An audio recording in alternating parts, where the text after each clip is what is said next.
é seríssima a situação internacional.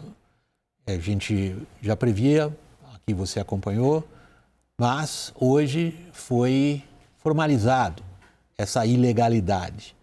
Após a invasão que violou brutalmente o direito internacional, a Rússia brutalmente anexou hoje 4 territórios da Ucrânia.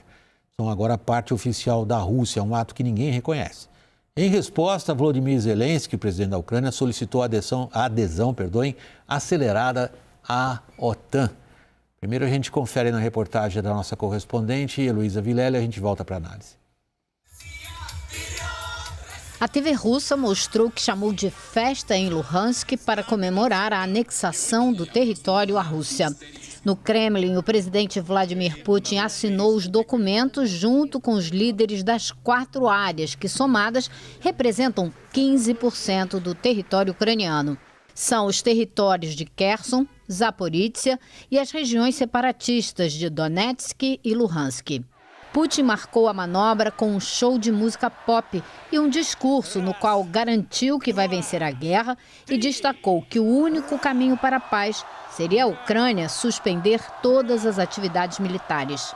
Em Kiev, Volodymyr Zelensky reagiu pedindo entrada acelerada na OTAN, mas a organização já disse desde o começo da guerra que aceitar a Ucrânia agora seria declarar o começo de uma guerra mundial, porque a OTAN seria obrigada a defender a Ucrânia contra a Rússia. Poucas horas antes de Vladimir Putin discursar na Praça Vermelha em Moscou, a polícia aqui de Nova York foi acionada para averiguar o que estava acontecendo nesse prédio. É o prédio do consulado russo aqui na cidade. Ele amanheceu assim, todo coberto de pichações vermelhas. Segundo a interpretação de muitos nova-iorquinos, a tinta vermelha simboliza o sangue já derramado nessa guerra.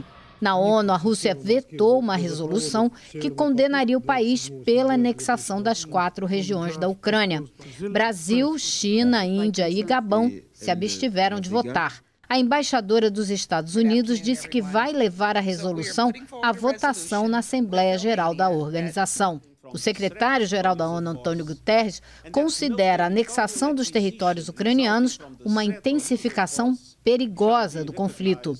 O porta-voz do Conselho de Segurança Nacional, Jake Sullivan, disse que os Estados Unidos levam a sério as ameaças da Rússia sobre a possibilidade de uso de armas nucleares, mas garantiu que os americanos, até o momento, não perceberam qualquer sinal de que Putin esteja se preparando para isso. Vamos separar um pouquinho a nossa análise. O Brasil se absteve, Lourival. Dá uma oportunidade também claríssima para os nossos repórteres políticos, Raquel, repórter política, e o Caio, e olhar que leva o Brasil, numa situação dessa, a pretender uma neutralidade que favorece o agressor. A Rússia vetou, a China, a Índia, o Gabão e o Brasil se abstiveram, né? Ontem, o Antônio Guterres, que é o secretário-geral da ONU, havia dito que essa anexação viola a Carta da ONU. O Conselho de Segurança existe para assegurar que a Carta da ONU seja respeitada. Então, se você se abstém, você considera que não sabe exatamente quem é que está violando. Se abstém e, ao mesmo tempo, tem a pretensão de fazer parte permanente dele. Do Conselho, Caio. Manteve, assim, a gente pode claramente criticar a decisão, mas ela é semelhante às anteriores nesse mesmo caso, né? Em casos, eu digo, neste governo, em relação à guerra da Ucrânia, em outras decisões e resoluções, postura. Ele vem, né, nessa mesma linha, né? O Itamaraty. Sim, a linha do Itamaraty que diz que é a justificativa que eles colocam, né? Quando a gente conversa com os itamaractecas que estão discutindo isso e negociando isso, é que o Brasil tem seus próprios interesses e precisa tentar algum nível de equidistância, e que não adianta ficar condenando a Rússia sem favorecer a negociação. Sem falar que Bolsonaro está em meio a uma campanha, tem uma bandeira junto ao agronegócio de que defende a importação de fertilizantes, que sim, é importantíssimo para o Brasil, mas acho que nós estamos falando de algo muito maior neste momento. Concordo. É que você pediu para a gente dar o que é a visão, o que eles dizem. Agora, o posicionamento do Brasil, ele é... À medida que a situação vai se agravando mais, eu até concordo que você precisa sempre favorecer a negociação, tentar chegar a um ponto comum, mas está chegando num ponto que é isso, assim, você não consegue tratar o agressor e o agredido com a mesma medida. Se a Amazônia for invadida, o que a gente vai fazer? Não, a minha vai dúvida... entregar a Amazônia? Não, eu não estou me colocando longe disso. A minha grande dúvida é, se em janeiro a gente tiver um novo governo, em outras palavras, se o Lula ganhar, isso vai mudar? Não.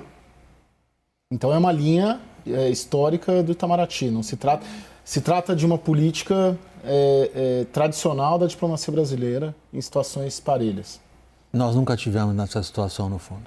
Isso não é uma questão do Itamaraty, é que esses dois presidentes coincidem nisso, não é o Itamaraty. E deixa eu seguir um pouco adiante, porque a gente está um pouquinho apertado de tempo, tem bastante para falar ainda da guerra da Ucrânia. O que acontece imediatamente agora, sobretudo a gente tem que considerar a possibilidade de emprego de armas nucleares táticas, que sempre está ali insinuado no discurso do Putin hoje, um discurso extraordinariamente beligerante, mesmo para os padrões dele.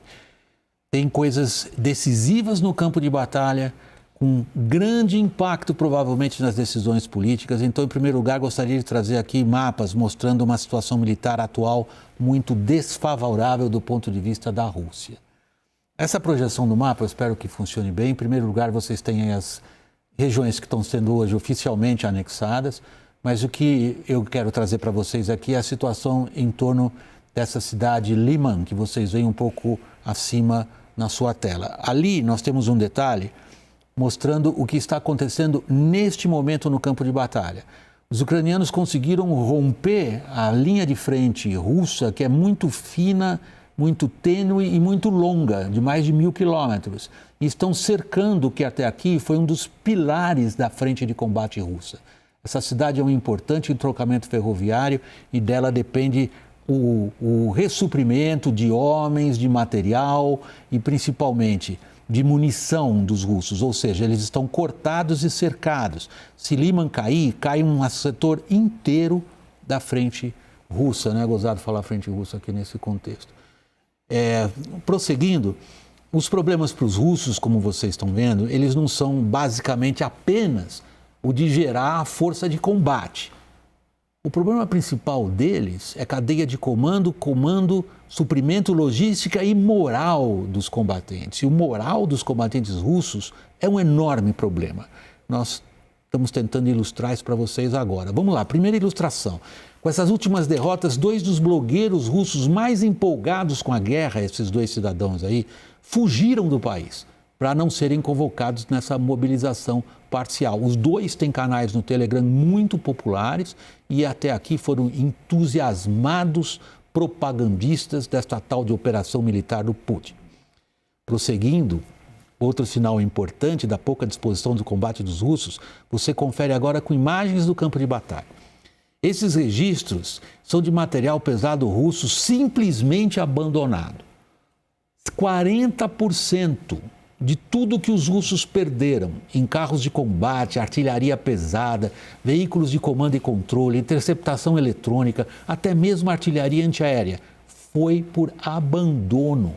As tripulações saem correndo, largam o equipamento que é caríssimo e nas atuais condições da Rússia é de difícil reposição. Agora vamos dar uma espiada na confusão de ordens e como que isso afeta os comandantes. Alguns deles, que estão lá na linha de frente agora, foram chamados às pressas. Olhem um vídeo que circulou muito nas redes sociais do comandante de um batalhão de soldados recentemente mobilizados. Ele mesmo diz que está doente e não tem condições de servir na guerra. Vamos ver o vídeo. Так же, как и вы, вот 3 дня назад сюда приехал. Выдернут с отпуском, и меня назначили полком, который я даже не формировал ни по мобилизационной подготовке, ни по чем. Я его вообще в глаза не видел. Я вместе с вами с чистого листа работаю. Я не знаю даже, с вами я уйду на задачу или нет, 50 на 50.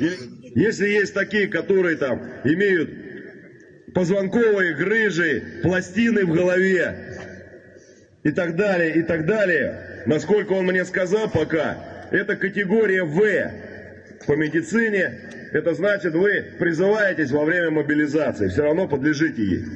Поэтому не надо рассказывать, что я не могу. Я тоже не могу, тоже грыжи, колени и все остальное. Полуслепой и же с ними. Живу на таблетках и на блокадах. Поэтому, если я поеду с вами, буду так же, как и вы, выполнять все задачи. Lorival, eu não consigo acreditar. Eu sei que isso é uma evidência. Não dá para acreditar que um exército que tem esse objetivo político, um exército russo, tem isso acontecendo. Tem pessoas que foram recrutadas que disseram para eles que eles teriam que comprar armas, receberam armas enferrujadas, armas de 40 anos atrás, sem nenhum treinamento. Não tem comida. Não tem comida. Uma catástrofe realmente para os russos, essa forma como essa guerra está sendo conduzida, né? Estamos terminando essa edição com a nossa ansiedade enorme de repórteres e cidadãos por esse fim de semana. Raquel, muito obrigado, boa noite. Domingo tem WW, Domingo tem WW William? especial, a gente comentando já os resultados. Lorival, muito obrigado pela participação, Caio também. Nos vemos domingo, todo mundo votando e daí a gente se vê no domingo.